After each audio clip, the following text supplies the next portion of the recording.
it's all about making it feel like, hey, we're to an extent playing and experimenting here. We're also doing a job in a business. So let's do our jobs, and then hopefully, and in my experience, there always is time to have a playful element and to try things. And things can be more exciting and pop more when they're fresh and improvised. So of course we want to leave room for that. But it's just reading the room and figuring out where those moments are.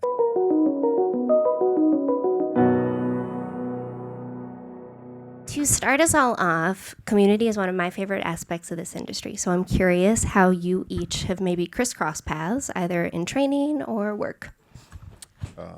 Johnny robbed me one time. One time I robbed him. Okay, all right. We were actually in an improv team together. Right? Yeah, I watched and did nothing. We were in an improv team right. when I first came to LA at UCB. In the late 1960s. In the late 60s. I was 6, but I was so good. But now we run into each other at auditions quite a bit, I would say, right? Yes, always for the same type and the same demographic. And I was on Superstore, and Eric was a writer and producer. Yes. All the writing credits always elude me. I know. They're all the ones besides writer are fake. You know that, Senior, right? story editor. Oh, now I'm a co-executive producer. Meow, meow, bitch. It doesn't mean anything. But I was a writer-producer on Superstore and got to work with Lauren. I was lucky enough to work with her for a few years. And Utkarsh and I used to play basketball together very randomly at Saturday. Like elementary schools. Yeah, at random elementary schools around Los Angeles, East Los Angeles. With other adults. It wasn't like just, we weren't just prowling. Yeah, for sure. Prowling. That does not sound legal, so edit that out. That's not going to make it up. We got kicked out a lot. This basketball, I think, is going to be a running theme through the conversation. It started in the green room. I think it's just going to go through the It's a big deal when you run into an old teammate, right? From the runs. Yeah, we've sweat together. Yeah. We're both now retired from intramural. It's not even intramural. It's just a bunch of comedians. We aged out of comedian Saturday basketball. Yeah. It's not a brag. That's like being not asked back to a volunteer position. What's that? It's like being yeah, exactly. exactly. Position. Okay, so the main focus of tonight's conversation is educating and empowering the members here. So I'm curious how each of you have been positively infected by improv and how it supported your career. I mean, for me, it's like my entire career is because of improv. I went to theater school and I hated it. And I dropped out after 3 months and walked to the second city in Toronto, Ontario, Canada. And it changed my life. I was really having trouble as an actor, like accessing emotions and figuring out how to make that work. And it was really frustrating. And I remember in my second improv class, I ended up sobbing in the middle of a scene. And for me, it was like, that's my way in. It's easier for me to feel like I'm in a character and improvising through that character than trying to I'm distilling down an image of my greatest trauma. I'm distilling it down and now the tears will come. They don't come.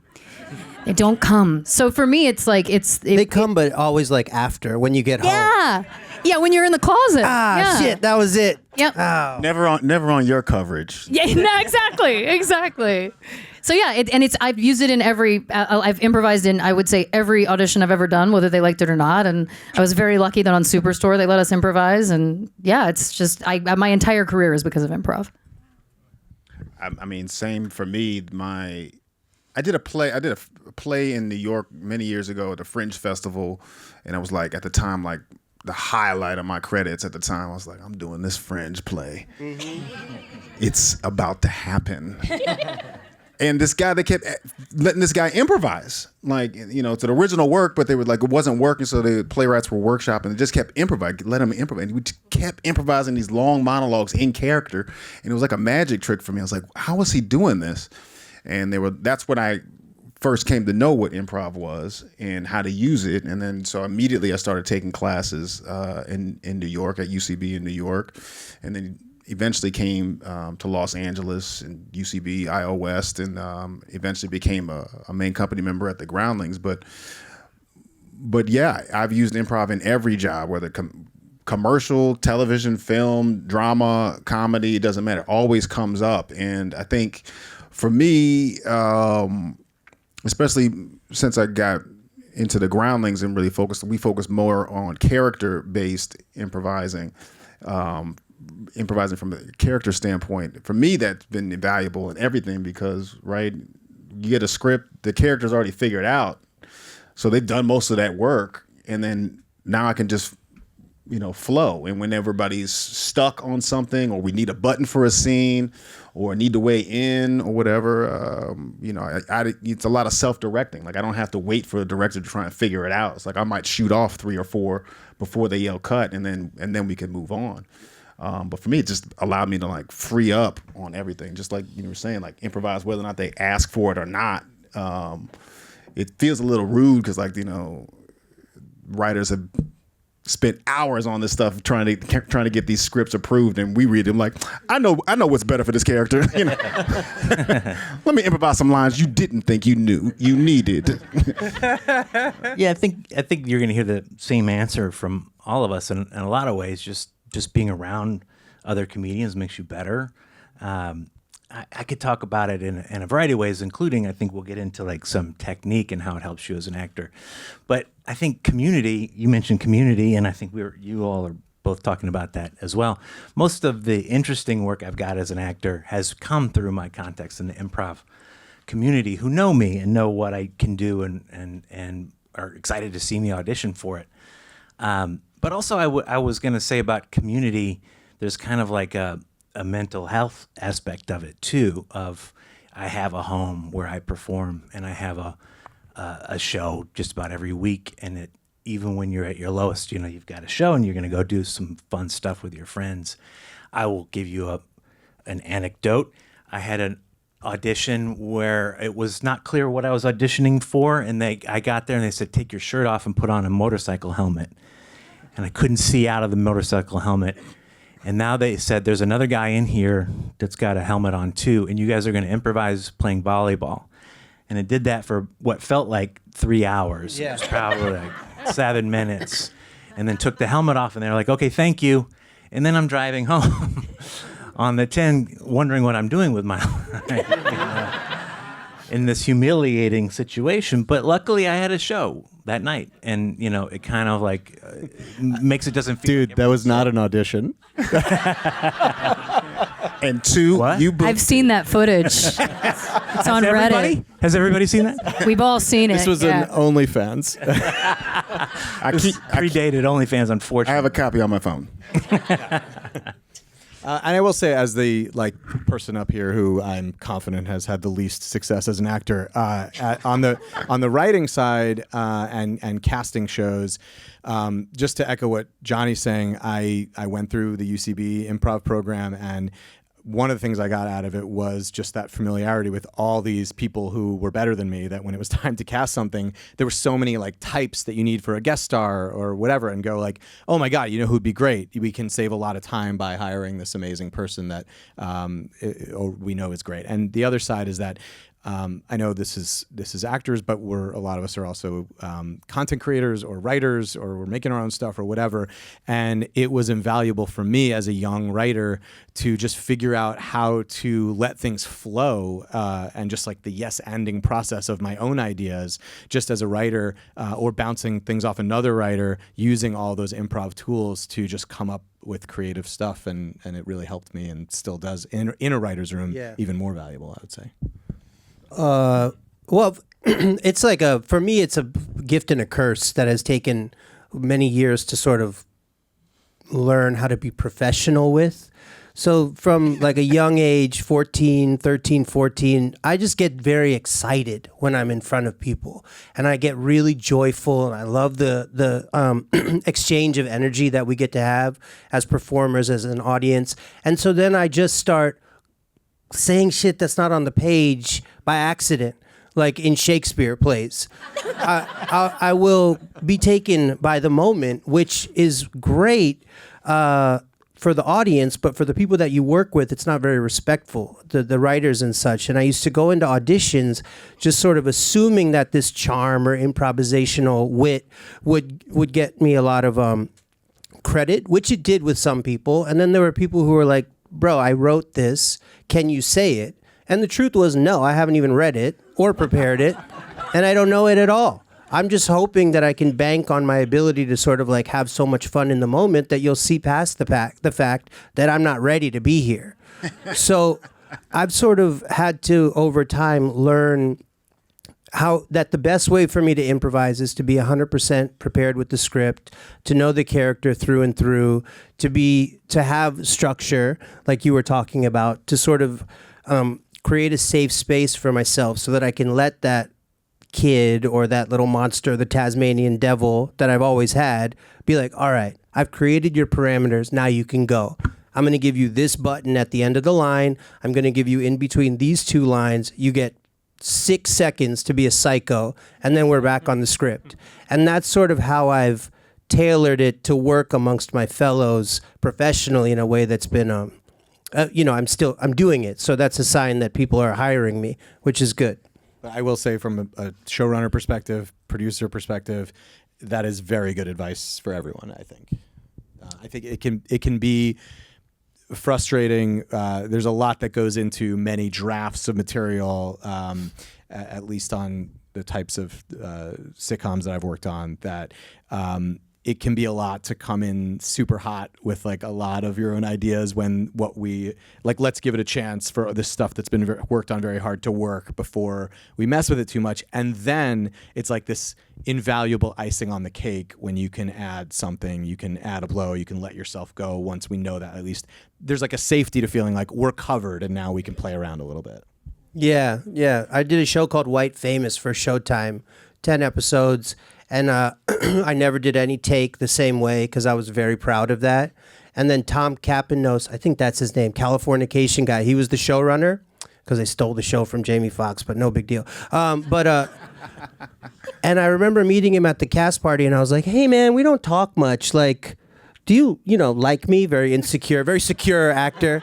Are we cool? And he was like, "No, we're cool. You're just extremely frustrating to work with in the edit." And that was it. And he walked away. And I was like, oh. But those are moments which hopefully you won't have to have because they're very embarrassing and you have to learn the hard way. Or I did. I've had to learn through embarrassment. Although, in fairness to you, that's just like feedback could have been given much earlier than at the end of things at a party. Like, Yeah, he could have maybe filled you in on the day. I'm on your side on that. He's so whimsical. He just looked up to the left and went, "You're just really frustrating in the edit." And then just walked away. I was like, all right, hang out with Jay Like Farrow. that we're naming names. You're setting the tone. Oh. Calling people out. Yeah, Who else do I name know some about? more names. Who else did you bad? Who sucks on Ghost? Which Ghost I did sucks? him bad. Oh, man, Ghost. Who's the worst ghost? This video is going to have like a disclaimer. Sorry. Opinions are only of the Hey, I got a panel. chair, goddammit. I'll do what I want. We'll use words like a famous Hollywood director from here on out. Don't worry. We'll keep it anonymous. Martin Scorsese. So going right off of that, this career takes a lot of bravery. And you just bravely shared some big shares. And a lot of vulnerability. And I'm curious, who are some of you all's mentors or really influential teachers, or how you all have become influential educators to keep that resilience and staying in class and keeping working on your craft?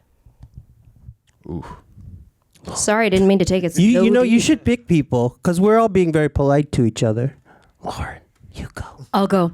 I think, I've already given you part of my bio. Well, let's keep going. The history of Lauren Ash. Where were we? Age 19. Great. Toronto. We're in Toronto. Thank you very much. Yeah, we've just left the you were second crying. Toronto, city. you're Second walking city. down the street looking for a class to take. That's it. And you discover That's Second it. City. So I ended up touring with them for 3 years, and I was on the main stage there, the main stage in Chicago. It doesn't matter. The point is this: the piece. Pretty big deal, by the way, to just gloss Sounds like it over. matters. Well, you don't have to clap for that, but I'll take it. Smattering of claps. We like those. Two City main stage? Come on. Come on. Humble I think, brag. but I think for me, like, it was amazing to have the time touring, because what you do at the Second City when you tour is you do archival material. So all these VHS tapes sit in a room, and then it's like, you're going to play Tina Fey in this scene that she wrote called Boston or whatever, and then you like watch it, and your job is to mimic. Your job is to mimic what they do and then do it as close to how they did it as you can. And So I feel like I really learned from icons. Like I was playing Rachel Dratch characters, Tina Fey characters, like anyone Second City and SNL royalty. And so for me, it was amazing because I was also seeing stuff that the rest of the world, unless you happen to see one of those shows live, has never seen before. So you're seeing these people when they're also like in their 20s and you know, starting out, but absolutely brilliant. And it was such an amazing way to learn that isn't just from the movies and TV shows that we all get to see, which was, again, like what a privilege and what a gift. And then the other thing I will say is this is just I had a director who he's directed like more Second City shows than anybody. And what he said to me has stuck with me my entire life, which was better is the enemy of good. And you can keep going. This is especially for those with the self-tapes. You can keep going. I do it. You can do 65 of these. At some point, it's diminishing returns. If you have something that's good, it may not be perfect, but it's good. And that's all you need to be. You don't have to be perfect. And in attempting to try and create something perfect, it's just never going to exist. Thank you for your Hey, That was a real a mic lot drop. of ums at once. There's so many That's a good. That's a good I mic feel drop wise. moment. I feel wise. You seemed wise. And as a blonde, that's like extra special, right? Yeah. Felt very inside the actor studio. It moment. did. A clap is one thing, but I don't know that I've ever gotten mms. You got a lot of ums. You're touching people's thrilled. souls right now. Thank you. Rather than just name an individual, I mean, my experience, like what has been inspirational, I guess, is the question. I mean, there's so many people I could name that like change my life or whatever. But since we're focusing on improv, I would say like the biggest lesson I've learned from that, like through the opportunity to get so many reps. And that's the thing that I've always focused on since I started acting, because I started what I thought was late in life. You know, I was an old 24 years old, you know, and I was like, I gotta catch up, because I hit the streets in New York and everybody I was meeting was fresh out of theater school and whatever. So I just soaked up knowledge from everybody that I could run into. But the one thing that kept, you know, ringing in my ear was like, I just got to get stage time. I just got to get more and more and more and more stage time. And that's what improv has allowed me to do, is to close the gap between jobs. I can still get on stage like several times a week and perform in front of an audience and do some acting and work on my acting. And I think what that's taught me is that it'll be okay, really, is the short of it. I really It'll be admire okay. that like work ethic, because as a writer with actor friends, it was always like I always felt for them, because they were like, well, we both don't have jobs, but you can like just go write and work on your writing. I can't just go act. And the truth is, the improv community for a while now has been so strong that you can figure out a way to do it if you hustle and you get on stage. And like it's harder because I can just like go open my laptop, but it really does pay dividends, I think. And I really admire the people that like really stick to it and get great at it. Well, thank you. And I'm glad to be an inspiration to you. To answer the question about my mentor. But yeah, it's Found just it the on- reps. That's what's taught me. It's going to be okay. And I think as actors, when we're coming up, you know, and it never stops. Like John Turturro, my name drop, John Turturro told me one day. Yeah, drop them. He's like, it doesn't matter, you know, we're all going through the same stuff. It's just at what level are you dealing with the stuff? You know, it's like I'm at a level right now where my problems, you know, have a bigger paycheck, Right. whatever. He's dealing Like, with Transformers. yeah, this is before Transformers money, but he was like, you know, I'm always worried about my next job. I'm always worried about something. He's like, your jobs might be smaller, but mine might be bigger. You know, I got mortgages. Maybe you just got rent. It's like, so at whatever level you're at, it's the same level of problem. So however you feel, wherever you are in your career right now, like learn to deal with that and get over it, because it doesn't matter. Like we can drop $1 million in your bank account tomorrow. It's going to be the same thing. You just have $1 million+ dollars. Sounds lovely, right? But yeah, that's what improv is Buy you like. like 2 rows of this theater. Look, see me later. I'll Venmo you $1 million. No. But yeah, it'll be all right. It'll be all right. So, you know, we hold so tight to the opportunities and there'll be another job, there'll be another audition, there'll be another show. Like a producer told me a long time ago, it's like, Hollywood's never going to stop making dumb shit. So there'll always be a job. And I was like, okay. So your teacher was failure. Yeah. Just like Yoda says. Gilbert Failure was his name, actually. But Gilbert S. Failure. I was going to say that I started doing short form improv when I was 12 and did it for many years. Jesus. And it was always sort of a side thing to trying to be a legitimate actor. I aspired to do a play at the New York Fringe, aspired to that. But did a lot of theater on the East Coast, then moved out here and started taking classes at UCB. So I'll shout out two of the founders of UCB, Matt Besser and Ian Roberts, who I studied with. And they taught improv in a way that I never thought was possible. They took it so seriously. We would come out of their classrooms with huge armpit sweat stains. And I'd never thought of it that way. And long form is different and more interesting to me than short form. So I was sort of, all that stuff was exploding. But it occurred to me through that study that this is legitimate theater. It's the real deal. It's an art form. And that's what drew me to it. And 100 years later, here I am talking to you. Yeah. I came at it from a bit of a different place. When I went to NYU for theater, and I just wasn't feeling connected to the community there for cultural reasons. That's so diplomatic. But Name you were names. throwing out names before. I know, that was so why- diplomatic. But when your teacher's like, I love the way your brown skin glows, you're like, I gotta get the fuck out of here. They're not gonna let me improv Shakespeare and this motherfucker. Anyway, New York was a great teacher because I was into poetry and spoken word at the time and rap and hip hop. And I started going to open mics all over the city, the New Yorican Poetry Club. Anywhere that there was a mic, I was rapping. I haven't seen you in 20 years? This gentleman in the second row, Evan, and I used to rap on the street in Brooklyn together. It's good to see you. We rapped with a famous Bay. You remember when we hung out with AC Alone one night? That was amazing. With Anna Kendrick's brother. This is a long story. It was really fun. It's good to see you, man. But anyway, point is, I'm sorry, is Anna Kendrick's brother a rapper? Mikey, I don't know if he used to. We rapped together in college, and then he stopped, but I kept rapping, and then I ended up running into Utkarsh at Southpaw, this underground hip-hop club, and we ended up in this freestyle session and hanging out, and then I found out that he was friends with Anna, who we grew up in Maine together. Her brother's my best friend. Oh. We used to take her to auditions on a bus when she was 10 years old. Yeah. Anyway, connections, community. Didn't gather if he's a rapper or not, but I'm happy to know that. The short version is I used to battle, right? And hip hop at the time was very like masculine. It was very much about like, I'm the best, look at me, blah, blah, blah. I was very boisterous with it, egotistical. And I had a director of this group called Freestyle Love Supreme. His name is Tommy Kale, who's gone on to some form of success in his life. He's done a lot of good stuff. Yeah. But Tommy said to me, he's like, hey, man, you like comic books. You're an immigrant. You're a child of immigrants. Your parents are PhDs. You're doing something nobody who looks like you is doing. If you can rap about those things with as much passion as you're rapping about your ego, you might have a chance here. And he allowed me, same like a teacher, allowed me an opportunity to see improv as something way more than being funny or being cool, but as a real exploration of the moment. I'm constantly, because of him, trying to find something new, just a new experience. So that was big, among many other people, but that's the one that pops into mind. We could have said more, but then we talked about AC Alone for 2 minutes instead. And we are on a clock, unfortunately.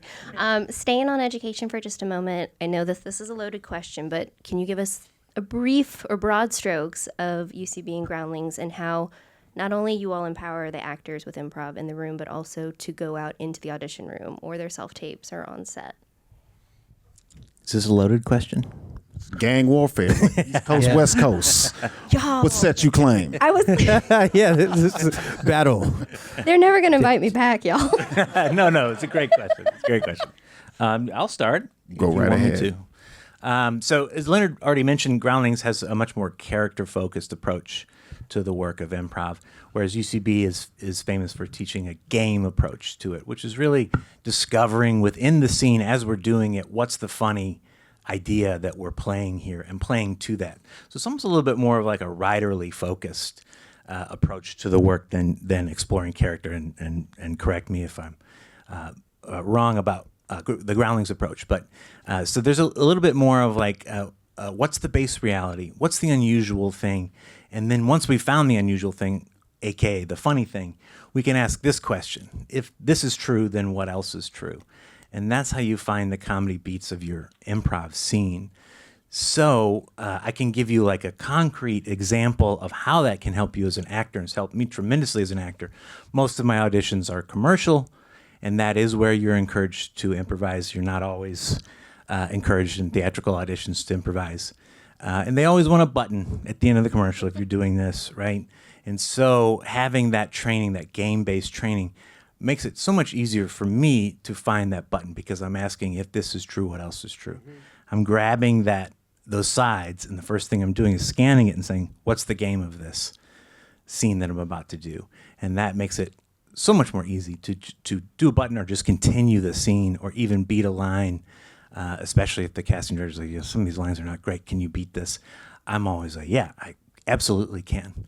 That's like a direct way that training can translate into your work in a concrete way as an auditioner, for sure.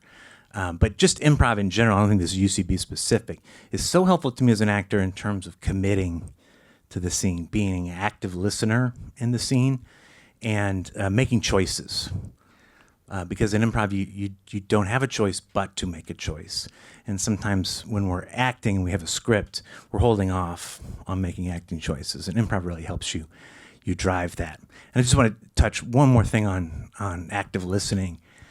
One of our alums and one of my teachers, a guy by the name of John Ross Bowie, taught a sitcom acting class for you. He did the sitcom Speechless and was on Big Bang Theory. And he was talking in class. I was sitting in on one of the sessions, and he was talking about Cheers. Please tell me you guys know what Cheers is. Legendary sitcom from the 80s. And it was always shot more like a play. And they would do a joke, and then they'd cut to a performer in there. And John heard from like another famous sitcom director that if you notice, if you're watching Cheers, they're always cutting to George Wendt and Shelley Long for that reaction shot to the joke that might be on the other side of the bar. And the reason for that is improv training, Second City in particular for those guys, because they're better listeners. So those directors and editors were like, this is the best reaction. And that's why you see that so much. And I just thought that was interesting. Leonard. Well, Yeah. I think the biggest difference between all these is just the approach. Second City, UCB, the Groundlings. Like if you reverse engineer any great improv scene or sketch, like it's the same thing. It's just how do you get there, right? How do we start? UCB starts game approach. Groundling starts character, POV, point of view. What is this character's point of view? How do they see the world? You know, and that informs all the reactions. And that's why we hammer our students on, like, great, that's a funny bit you're doing, but who is this person? Who is this character? And, you know, if you look at our alumni list and current main company list, like a lot of people that you see popping, like Wendy McClinton Covey on your show, like a Groundlings alumni, right? You know, Melissa McCarthy, Will Ferrell, like Chloe Feynman, like on SNL, Heidi Gardner, Mikey Day. A lot of people like that you've seen may not know Groundlings because it's point of view character, creating a character. And so it's less focused on, and I think why the UCB lends itself more better to staffing and like writing is because of the game and the pattern recognition and being like, okay, pitch jokes. We'll pitch jokes in the Groundlings as well, but it's all going to come back to, it's a funny joke, but what does this have to do with this character? Mm-hmm. Like, why did you say that? Where's the motivation behind that? And where I found it's been great. So, you know, if you want to use a commercial example, I'll do the same kind of thing, but I'll think, who is this guy in this spot? And then what would I say in this thing? It's the same thing. It gets me to the same button. Yeah. I might use a different word or something like that, but we get to the same place. So I would really say the short of it all is, what's the difference between the two? What works best for you? You know, what do you want to do? If you want to create your own characters and write your own material and put on the wigs, you know, then the Groundlings is for you. If you want to like just improvise and show up in if you want to show up in the outfit that you showed up in and not have to change and do an improv scene, and then UCB might be for you. It's a big deal. You don't have to. When we started UCB, like, I swear, sketch was like, they would come out at midnight. Like, we didn't know who they were. They would like come out the dungeon or something, like, oh, here come the sketch guys. Like, improv was like the top at the, at UCB or whatever. At least that was my experience. But, and then they would do sketch and like, maybe they would put on a wig or something like that. Maybe. But a lot of times they would not really costume or whatever. Whereas the Groundlings, like, head to toe, I'm like, it's a whole different person. It's gotta be, or it's not. It doesn't cut the mustard. And I'm not totally familiar with the Second City process, but I believe that the approach is improvise first and then write it down. Yeah, it kind of uses both. They teach you game of the scene, they teach you character. You do short form games, and the ultimate goal at Second City is you improvise to write a show. So when we're writing a main stage show at the Second City, nothing is written down until after opening night. So you come up with an idea, a premise, and then you improvise it. And if the audience likes it, then you improvise it again. And everything is taped. So you're constantly, like I was talking about the tapes before, you're constantly reviewing tapes and seeing what worked and seeing what doesn't. Songs you'd write ahead of time. Songs that'll be written down. But other than that, it really is like you use it as a writing tool, and it builds. It's like you're saying, it's the same thing. Like, it's building on those same kind of teaching tools and combining them all. And at Second City, it just ends in if you're in the program, it ends in a sketch show. Did you have something to add? Well, just to build on I could speak to the audition part of it, which is just to say that, like, I do think that improv training is really helpful for TV shows, and I can speak to sitcoms at least. You don't always have the script, right? You have the little section of your part. And so the ability to be able to recognize what the writers are going for in that moment is really invaluable. And I think you hone those abilities through improv classes. And I know that I went through UCB, and I know it really helped reinforce that for me. But I will say, just on the side of like watching a tape for a co-star, a guest star, there is very much a purpose for that role in that episode. And to the extent that this advice may be helpful, I do think it is, you need to see, as the writers or the showrunner watching that tape, they need to see that you can do that role. And so there are times that people come in, and I get it. It's like you get into the character and you want to improvise, and you want to show that you have those chops. But unfortunately, it really is not helpful, at least in my experience, in getting you the role in those moments. Now, I think it's completely invaluable in developing acting skills, being on set. There are times when you're going out for a series regular that you're like, I'm not right for this, but I have my own character I can do that could beat this. And there are definitely people who get series regular roles that way. So I'm not at all diminishing that. But I will say, in that specific lane of coming on to a show that's in season, I highly recommend that if you have a funny button or a little funny phrasing or something that you really feel is additive, by all means, it's like it is icing on the cake, but make sure you're delivering the cake part of the cake before that. You don't want like a icing on a baked potato, because that's, it's probably good, but it's not that nasty. Yeah. That's so. Yeah, I think that's very good advice. And when I said earlier, I've auditioned in I've improvised in every audition I've ever had. It is about that though. Like, it's like you got to know if you're auditioning for a series regular. To me, go for it, because you're going to show them something different. The show doesn't exist yet. On Superstore, again, like, the Mateo character, Nico Santos, was like a Latino gang member in the original pilot, and then he came in and did what he did, and he got the role. So I think but I agree with you completely that it's like taking some big swings when you're going in for like a guest star or co-star is dicey. And Nico is also a great improviser. Well, that's the other thing, is like if you're going to do that, be as good as Lauren Ash or Nico Santos. No. Like, I mean, that is another part of it. Like, it may not be your strength, and that's not to say don't do it, don't learn it. But if you know that it's not, like, I don't write a lot of action sequences in my stuff, and I think the action sequences are great. I'm just not very good at them. So I think that goes for actors too. Like, if you like it and you enjoy it and it's making you a better actor, but it's not your strength, maybe don't put it in your auditions. what you said about sticking to the page, what I learned, what the Groundlings really helped me is learning how to create character with behavior and be more physical and do more behavior and improvise like that and still retain the written words. And I think once I mastered that and could draw the connection, I was able to let go of trying to pitch my own jokes. I love that. And I could just Allison come in Tolman more does that. behavior-wise. Allison Tolman, who plays Alex on St. Dennis, she's just constantly making it her own in these tiny phrasings and actions, and it is definitely a form of improv, but it's not the same necessarily as like what Wendy's doing, which is like throwing out a whole line or a run or whatever. Both are very valid and very helpful and make them better actors, but it's just in different ways. Obviously, it is understanding audition versus on set, but I'm curious, as a showrunner and writer, how do you hold space for improv either in the scripts or on set for your actors? Holding space makes it feel like I have an emotional responsibility, which I don't feel I have. But I will say, it's both.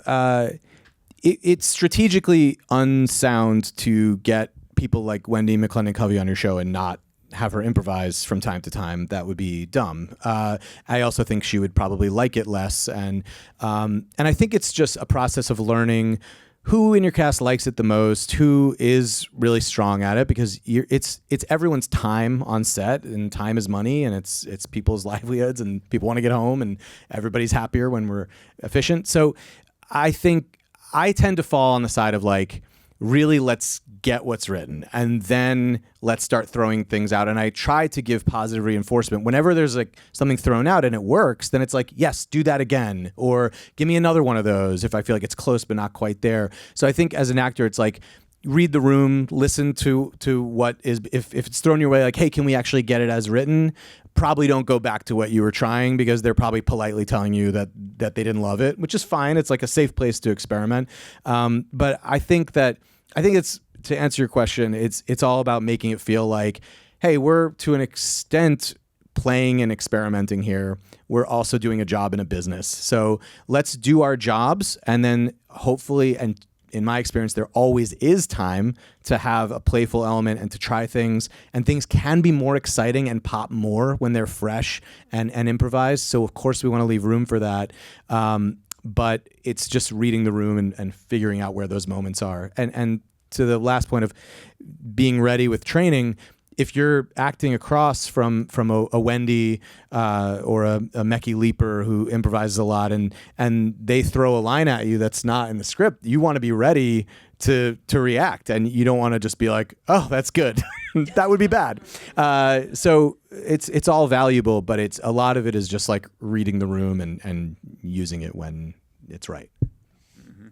I'm just curious if anybody has a favorite improv line that either made it or did not make it into the final cut, but like you really loved it. I have to call out Lauren, because she had one of my favorite.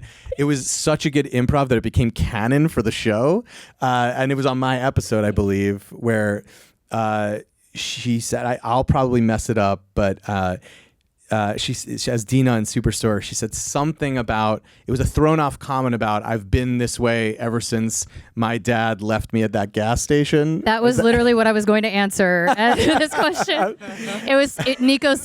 Mateo said, trust me. And I said, oh, it's just so hard to trust ever since my dad left me at that gas station when I was a kid. And I lost it at the monitors. And I just was like, that is so funny. It's so insane that she's just establishing this as this is who her dad is, like in that moment.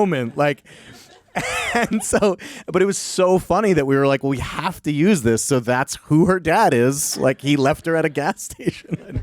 And then for years, I was like, we have to meet her dad. And then I got my wish. Yeah. Yeah. Hank from Breaking Bad. Yeah. Dean Norris. Yeah. Dean Norris. Yeah. Last season of Insecure, I don't know if you watched that show, but some people have. But my coworker Yvonne Orgy, we start connecting, and there's a moment where I'm coming to her hotel room at a conference, and I'm trying to give her a gift bag, and the director at the time, Natasha Rothwell, was like, "Just give me a run, just go and try to think of things that you would pull out of the bag." And what made the cut was something like, I pulled out a mug, and we're just like, oh yeah, my mama had a mug. And I was just like, why would I say that? And she kept that. So, but it was like a run of like 10 different whatever, just spitting out stuff. Yeah, there's a lot that don't make the cut. A lot. Ghosts is like they like crush our souls like you do with your actors. The writers and their scripts. But like Pitch Perfect was almost an entirely improvised movie. And Adam Devine and I hung out every day, and we would always just for fun just be like, "Oh, wait, baby bubba," and do that back and forth. And then we improvised a scene where we say it to each other. I can't quite remember what the words are of it, but I do remember that becoming kind of like a catchphrase for a while for us, which was really cool. And then there was one on Never Have I Ever where Maitri's character was trying to do a book report on Grapes of Wrath. And I yelled down the hall, I was like, and remember, Raisin in the Sun isn't a sequel to Grapes of Wrath. And I was so proud of it. And I hit up Mindy and I was like, you got it. And she was like, there's no way. We get a lot of losses, couple wins though. It was fun. That's a great one. Yeah, I was thinking of lines that there's a lot of ones that don't make the cut, of course. But I did this part in this independent movie last 2 months ago, and there was and I don't know that the line will be funny, but there was a point where they said, "You're calling the police. You're turning in this guy that may not even exist. You're on shrooms. Call the police and just say whatever you want to say." And I think with this type of training, the fun of it is, oh, you want me to say whatever you want me to say, whatever I want to say, and to go as long as you possibly can. So I was doing like 6-minute monologues on the phone with the police, just with specifics and again, sort of like finding the game or the behavior of my character and just continuing to call that back. And I do know from doing this in a variety of settings, when the like crew is just laughing at you, they've cut a long time ago. None of this is being used because the crew has just sort of stopped and they're just watching. Going off of that, because the audition is the only time when the character is fully yours, any favorite improv moments or memories from the audition room? I already shared my volleyball experience. This is a good one. Which was a great share. Thank you. It's really funny because, I don't know how you audition once with one person, then you audition with them and their boss, then you audition with the next set of bosses, then if you're lucky you go and you test for a pilot. You're in the room and like the first time you do it you get the right choice. Sometimes you're lucky and it's funny. I remember I did a pilot called Nevermind Nirvana. It was my first pilot, 2010. Everybody loves Raymond with Indian people. Unwatchable. But unwatchable. Fell asleep multiple times. 22 minutes, couldn't stay awake. But the point is I was doing some joke and I was doing something with my finger, and by the 9th or 10th time, the execs go, he keeps doing the same thing. It's not funny. Why doesn't he do something else? And then you sort of watch a joke that works get watered down by people who are tired of seeing it without having the perspective of like, somebody's seeing this for the first time and we belly laughed to tears the first time we saw it. Why don't we trust that it's still there, that our actor can create that spark again? I don't know why that just popped into my head, but those are like, I guess it's like a cautionary thing. If you're an actor and you have something that works, maybe switch it up with some bad ideas in the next few so you can go back to the one that is the home run so these people don't ruin it for all of us. I remember No cynicism. I remember watching another actor do that. Yeah. We were in because sometimes a test day is like 6 to 8 hours and they like pair you into different groupings and it's very stressful. And I remember there was a girl who I won't name, but she was doing that. She was like doing that. And I was like, this isn't good. But then when it got to like the 3rd time we were doing it, she like turned it on and was like incredible. And I was like, I see what you're doing. Emma Stone, baby. I was going to say Judi Dench. Yeah. I was betting Judi Dench. It's been working. Judi Dench, Octavia Spencer. It's good advice, is my point. Yeah. Man, I mean, so many failed auditions trying to improvise. I know, right? Just pick one. How much time we get? I would say like when I was auditioning for Insecure, and I did for like 3 or 4 or 5 different roles, but the first was eventually with the Jay Ellis, but where I really thought, I was like, oh, I'm gonna fucking get this, because that kid just kept getting bumped up the rounds. I didn't meet Jay till I walked out the test and saw this tall, handsome dude and went, damn it. Yeah, he's too tall, that guy. But prior to that, I was in my bag. Like, I was just having fun. I was just loose in the body, and kind of talking about what you were talking about, Eric, sticking to the lines, but just bringing so much behavior. And part of the scenes I kept auditioning for were like, he's eating cereal, he looks like a slob, he hadn't worked in a while, and I just kept bringing in potato chips to the audition because I was like, what could I bring? Like, you look crazy showing up to audition with a bowl of cereal. Yeah. And then what kind of milk? You might get judged on your milk choice. It's gonna get warm. Then the cereal. So I don't know. I was just like, let me just do some chips, and I just would find a bag of chips from time to time, and just be eating them. But the thing that made me laugh the most was right before the test, there was another round at they had it at 3 Arts office in an office. It wasn't like an audition space, but why am I blanking on his name? Whatever. Issa Rae's manager was like sitting right here, and I'm supposed to audition, but this is where the seat where they gave me. And so I just put my feet up, and I was just kind of like over him, was just because the camera's there, he's out of the shot, but I was just like, "Fuck you in my space, man! Like, go away. I got to get this job." And I say all that to say, like, I kept I stuck to the script, but the behavior, and I think part of why they eventually found something for me was just like, we like this guy who's willing to put it all out there and kind of give no fucks at the time, and let's see what we can do until we find something right for him. We're just gonna keep looking, but yeah, the vibe is what they bought what you into. spoke to the commitment. Mm-hmm. There's like it's really attractive to have 30 seconds of fearlessness in an audition room. People respond to it really well. It's hard to get, but that's a great story. I got that White Famous role improvising because it wasn't written for an Indian guy. By the way, spoiler, it's never written for an Indian guy. Well, maybe in the last 6 months it started to be. But anyway, and my agent, this is also something. I had a representative who was like, listen, it's not written for you. It's a heavy lift. We don't know if you can get it, but I believe in you. The character seems like something you can do, and you got to go deliver. So whatever it is you need to do to make this yours, go do it, and you have my blessing. And sometimes he says the opposite. Sometimes he's like, it's Aaron Sorkin, say the words, shut the fuck up, and leave. Let Dev Patel get the role and keep it moving. But it's good to also, but improvisation really helps there, because to get into the character, to know the point of view, how I can bring my cultural experience to the character to make it unique and nobody else's, it does help. That was a win, one of very few. Yeah. I just to build on that really quickly, something I always tell people who are getting into acting was like, I remember when I was like 26 and I got 2 auditions in 1 week, and one was for 45 morbidly obese with a brush cut. That was the description. The other was for 21 sexy, hot as hell. And I booked both of them.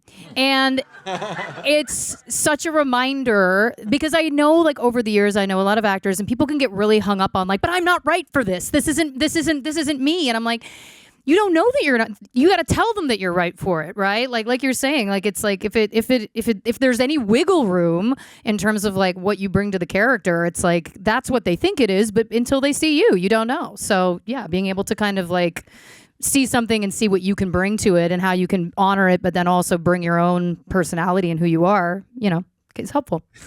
I remember Randall Park once told me, and it changed my life. He's like, you're not going to get the job. It's like, nobody gets jobs. Nobody was like, what do you, it's like, you might as well just do what you want to do. It's like you're not gonna. We're never. Think about how many jobs. We don't get jobs. And I was like, you're right. I am just gonna do what I want to do. I think the best version I've seen is Ben Schwartz read for something that he was totally not the type for. It was very much the opposite, and he was just doing a Ben Schwartz version of it. And it was just so funny, and he was adding so much content that wasn't in the words that was amazing. And it was so good that it immediately was like, we have to consider this. And it turned out like he wasn't really available, and it really wasn't right. But it was a really good lesson for me of just like being open to someone that is just really hysterical and can take something and run with it. The only bummer is that I wanted to be like, what's the guild status on me stealing these lines and putting them in the script? Because it was so funny that it becomes a little heartbreaking to not use that stuff. I just want to thank you all for sharing so openly, and also for the laughter and the inspiration. I think it's something we all need. So we can all thank our incredible panel.